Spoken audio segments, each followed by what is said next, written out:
നാളെ മാറ്റാൻ ഇന്നൊരു തീരുമാനം മതി. ആദ്യപടി ഇവിടെ നിന്ന് തന്നെ തുടങ്ങാം. ഇനി യാത്ര തുടങ്ങാം നിങ്ങളുടെ സ്വപ്ന കരിയറിലേക്ക്. Chithara women's academy, SMB junction, Shoranur, opposite private bus stand, Pattambi.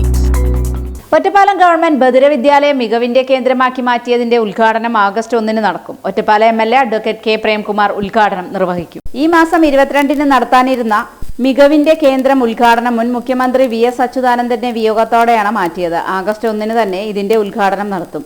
പൊതുവിദ്യാഭ്യാസ വകുപ്പിന്റെ പ്ലാൻ ഫണ്ടിൽ നിന്നും 25 ലക്ഷം രൂപ വിനിയോഗിച്ചുകൊണ്ടാണ് സ്കൂളിനെ മികവിന്റെ കേന്ദ്രമാക്കി മാറ്റിയിരിക്കുന്നത്. സ്കൂൾ കവാടത്തിന് ഇരുവശവും വാർലി പെയിന്റിംഗ് വരച്ച് ആകർഷണമാക്കുക, സ്കൂൾ മതിലിൽ മഹത് വചനങ്ങൾ കുറിക്കുക, I love my school board സ്ഥാപിക്കുക, ക്ലാസ് മുറികളുടെ അകവും പുറവും പാഠഭാഗവുമായി ബന്ധപ്പെട്ട ചിത്രങ്ങൾ വരയ്ക്കുക, കമ്പ്യൂട്ടർ ലാബ് നവീകരിക്കുക, സ്പീച്ച് ലാബ് നിർമ്മിക്കുക, ഓഡിയോളജി റൂം നിർമ്മിക്കുക, ലൈബ്രറി നവീകരിക്കുക, സയൻസ് ലാബ്, സയൻസ് പാർക്ക് എന്നിവ നിർമ്മിക്കുക, കുട്ടികൾക്ക് കായിക പരിശീലനം നൽകുന്നതിന് ലോങ് ജംപ് പിറ്റ് നിർമ്മിക്കുക, പാർക്ക്, ഫോട്ടോ ഗാലറി എന്നിവ നിർമ്മിക്കുക, തൊഴിൽ സാധ്യതയുമായി ബന്ധപ്പെട്ട് പ്രൊഡക്റ്റ് യൂണിറ്റ് ആരംഭിക്കുക തുടങ്ങിയ ലക്ഷ്യങ്ങൾ ഉൾക്കൊള്ളിച്ചുകൊണ്ടാണ് മികവിന്റെ കേന്ദ്രം എന്ന പദ്ധതി പൂർത്തീകരിച്ചിരിക്കുന്നത്.